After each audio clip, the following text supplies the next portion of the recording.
He's participated in the development of many of Meyer sounds where he works, innovative and industry-changing products, including, and the list is too long for me to name here, but sonically aged whiskey, map online acoustic prediction, SIM3 frequency analyzer, and many, many more.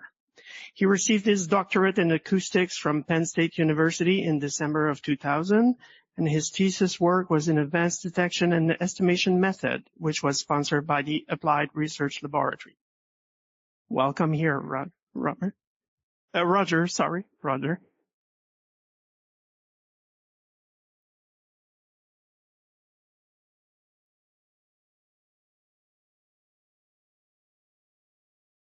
So thank you very much. It's a pleasure to be here. It's a pleasure to work with this team.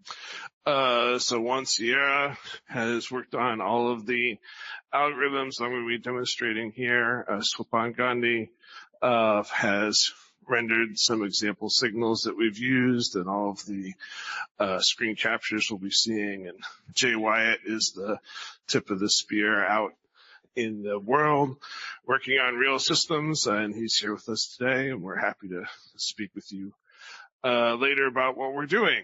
And so we'll talk about audio systems and measuring what's happening in audio systems when parts of the signal path aren't as accessible as you would like them to be. So there's the phrase transfer function is in our title. So what do we mean by a transfer function is looking at the change between the input of a system to the output of a system. And therefore, you need to have access to the signal going into the system. And usually that's a mechanical thing. It's a Y cable, or it's an extra output from the system, or some flexibility in routing that lets you get a copy of the input signal into your analyzer. So we've presented before at this conference about the benefits of two-channel analyzers. The two-channel analyzers can model the variable time and frequency resolution of the ear. We have higher frequency resolution at low frequencies, but less time resolution. We have higher time resolution at high frequencies, but less frequency resolution. So this can be modeled with a two-channel analyzer in a way that you can't do by just single channel looking at the energy in frequency bands. The other thing you can do with a two-channel analyzer is you can look at phase and coherence. And now that there are phase-corrected loudspeakers available in the market, that's something you want to look at and make sure that any processing that you're doing in a system isn't undoing all the effort that went into the phase correction of your loudspeaker. And coherence is calculated from the same quantities that the magnitude and phase are calculated from. So it's not an extra effort, it's not extra calculation, it's kind of a free quantity that you get. And what's useful about it is that it's a measurement of the quality of your measurement. And you can also use it to identify what's interfering with your measurement. By adjusting your playback level, you can see whether it's background noise, which is corrupting your measurement, or reflections and reverberation or distortion. So these things can be identified if you are calculating the coherence.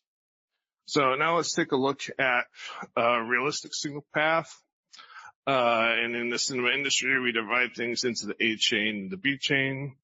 And the A chain extracts the signal from the media, and it recreates that signal as a function of time.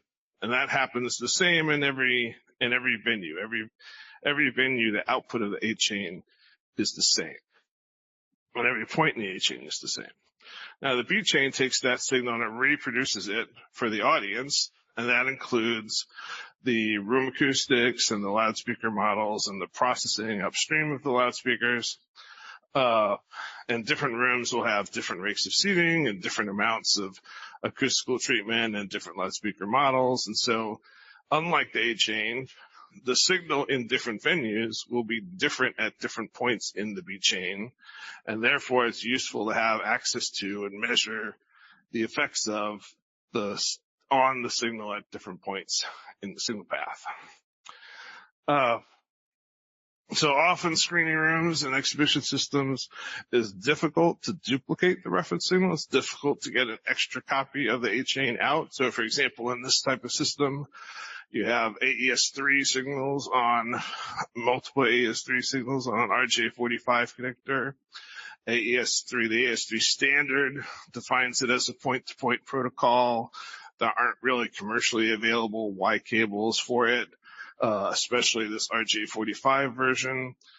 So you have to sort of custom fabricate your own cable to do this. And then when you're done measuring, you have to remove that and then restore the original cable. And now the system that you're leaving is not identically the system that you measured. And so now there's a movement for audio to be transported over networks, and that's even less amenable to Y cables.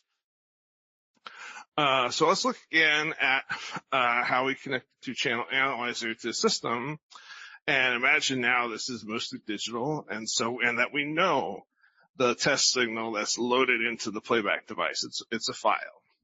And so we can know that, and we can copy that somewhere else, and maybe we can use that to reproduce a live copy of the input signal. And so that's what we call virtual reference. That's basically what I'm proposing in this talk. So we monitor the output of the system, we watch it, and we make a determination about when the signal has started, and then virtual reference plays its own copy of the signal into the transfer function analyzer, and the transfer function analyzer can work in the same way it always has, doesn't need to know where the reference signal is coming from. Then there are new measurements that we can do now, comparing the output of the system we can start looking at the playback rate and the consistency of the playback rate and other things separately from the things that the transfer function analyzer typically does. So let's just consider a simple example. Suppose you have a computer, you have some audio interface that you want to evaluate how good is this audio interface, and you play that signal into your transfer function analyzer. How do you get a reference signal for this system without the reference signal also going through the DDA converter that you're going to measure? Now, maybe there are some clever and complicated ways to do this, but it's an interesting example. Simple example to introduce how this works. So we can cover this case with virtual reference. So you can pass the output of that DDA into virtual reference. It will detect when the test signal has started playing, and it will play its reference copy of it. And now we can do a measurement. And so this is a relatively modest consumer DDA converter. So we have something to look at. So it's not a perfectly straight line.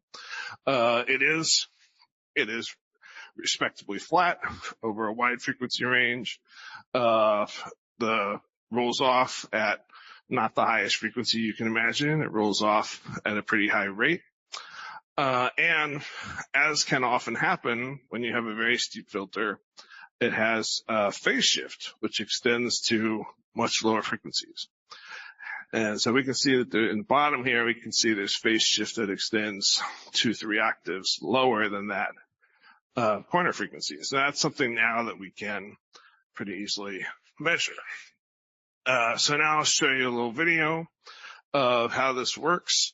And one thing to keep in mind is that there's no timing information shared between the playback device and virtual reference. So virtual reference is reconstituting that signal completely independently. And so we have to watch for differences in the playback rate. So we think of devices as being 48.0 kilohertz or 96,000.0 kilohertz. Well, real devices have manufacturing tolerances. There's differences in the environment. There's differences in the power supply. And they don't have these exact values. A real DA converter might be 47,999.2 hertz or 96,000.3 kilohertz. So this, and we're seeing this becomes obvious when you have this tool to start looking at things. And that's a difference of a couple out of 100,000. That's not enough to make an audible difference, perceptual difference, but I'll show in a minute that it does create a hardship for doing measurements and taking long-term averages. So what we see here is two graphs. So the top graph is going to be a cross correlation between the output of the system and the reference signal. And then the bottom graph is going to be a histogram. It's going to be looking at the very, very top of that cross correlation. What is interpolating? What is the exact arrival? We're going to histogram that exact arrival in the lower graph. And so we have synthesized the signal whose playback rate is off.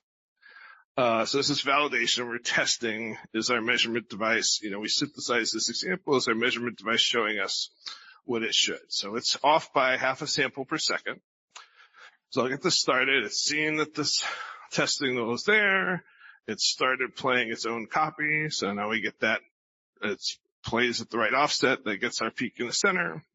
And now we can see that it's linearly arriving at later and later times. That's because the signal that we're playing is slower, half a sample per second slower. So every second it's one half sample later than it's supposed to be. And we can see that we've detected that. And so now in virtual reference, we can type that in. We can say, okay, we see now that this is off by half a sample per second. So please adjust the reference signal inside of virtual reference to compensate for that. So we'll type that in, and we'll see that it now arrives at a consistent time. And we can press the sync button and center it back in the middle. And so now virtual reference is playing back at exactly the same speed as our playback device at the beginning. And we have a consistent locked together reference signal and measured signal. So now I'm going to take that same video, and that is a little thumbnail. The little thumbnail of the video I just showed you there on the left. And this larger graph is now the transfer function. So we'll get this going. So we've detected that the signal started. We've started playing back our own version. We can see that the magnitude is flat. We can see that the phase is getting steeper and steeper and steeper because the signal that's being played is slow. It's arriving later and later.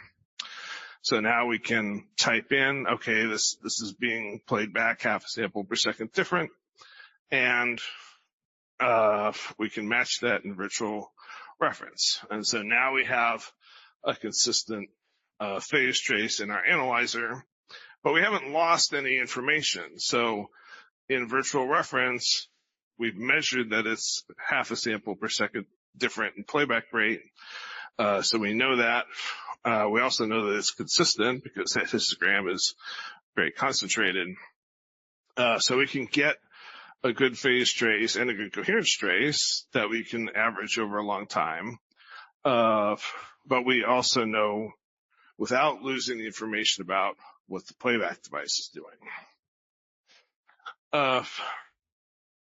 So as I mentioned, D to A converters are physical devices, and they're subject to environmental conditions. Environmental conditions can change. So they're colder when you first turn them on, and they warm up after a while, and their power supplies are not perfectly constant. So they might vary over time. So again, as validation, we've synthesized the signal whose playback speed varies over time. It's an exaggerated example, but we want to know that we see it correctly. And this will cause that histogram to be bimodal. So if we're correctly detecting that, so we'll see a histogram which has two peaks at the edges of its playback rate. So here you can see the problem with averaging, right? So our average is lagging behind the live data. The live data is the yellow dots. And in the histogram, you can see we're getting a nice bimodal shape, which is piled up on the edges when the playback rate is turning around. And it's nice and symmetric as we expect it to be. So these were synthesized examples, so we can see that our measurements are coming out as we expect, or correctly detecting things. So now let's take a look at an actual system. So here we have a network, a plain network, and we have an AES67 audio source connected to a switch. There's no AES67 destination on that switch. Instead, there's an AES67 destination on the other switch. And so also we have on this switch a source of interfering traffic. So it's a Linux computer that we're purposely trying to saturate the amount of data on the switch to sabotage what's going on. And its destination is also not on that switch. Its destination is also on the second switch. And that means that this one cable that's connecting the two switches together has to carry all of that data, has to carry the audio data, and it has to carry all this interfering data that we're using to attempt to sabotage it. Now, so I've said the title of this slide has phrase poorly configured in it. There's nothing about this diagram which is poorly configured. This is very realistic. Often there'll be even more switches between your sources and destinations. So what's poorly configured is the switch. So there's a whole day-long session today going on about how to configure these switches properly. So what I'm about to show you is what happens when it's not configured properly, when you're not reserving bandwidth, when you're not tagging things, and all of these things that you're supposed to do. This is just a dumb switch that's not giving any preference to any kind of data.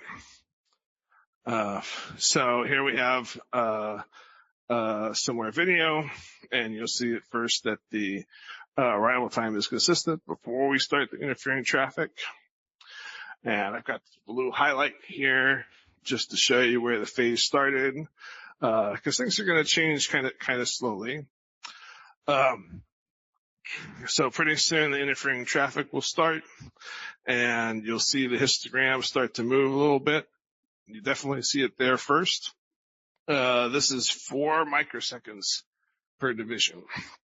So that's like half a sample per division. We're seeing tiny fractions of a sample difference in arrival time.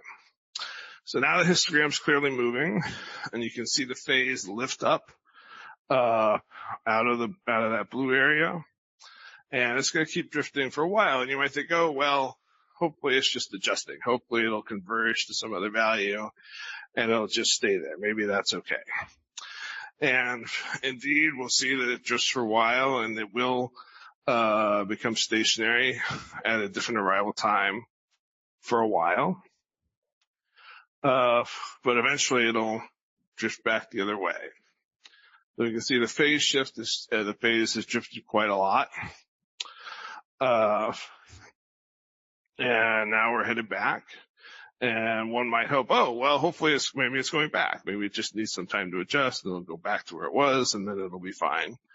But this traffic is constantly going. It's still going. And so what we find is that it's continuous. It will, as long as there's interfering traffic and you have no safeguards in your switches, that this drift will just can continue endlessly. And it's just the benefit now of not having to have a physical connection to your playback device is now your playback device can be anywhere. It can be not even on the planet Earth. It can be in a satellite. Maybe you don't even know where it is. You just upload your content to a streaming service and play it back. And now you have that same signal loaded locally, and you can compare the signal that you're receiving over the network and the bit rate that it's arriving at with your own copy of the signal. So this is a popular video streaming service where we've loaded our signal, and there is this magnitude. It's not a low-pass filter. So there's those yellow dots up above 16 kilohertz. That's energy. There is signal above 16 kilohertz, it's just fictional signal. It's not correlated with the actual signal and the reference signal. And that's shown by the coherence, because there are yellow dots there to show you that there's energy, but the coherence being so low shows you that that energy is not actually what's in the reference signal. So the other thing we can see from the coherence is we've put a min hold on the coherence. So there's these red dots to show you what the minimum of coherence was. Let me move back and play this one again.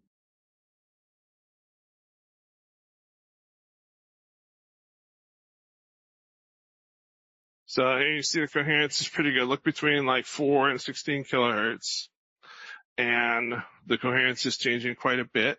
And eventually what you'll see, there it was, that there'll be a hit, that there'll be some part of the signal that the encoder or decoder is not representing well, or it shows a lower bit rate for that segment, and the signal that you received is not exactly your reference signal. And now you can see that in terms of magnitude, phase, and coherence if you have something to do this virtual reference. So thank you very much.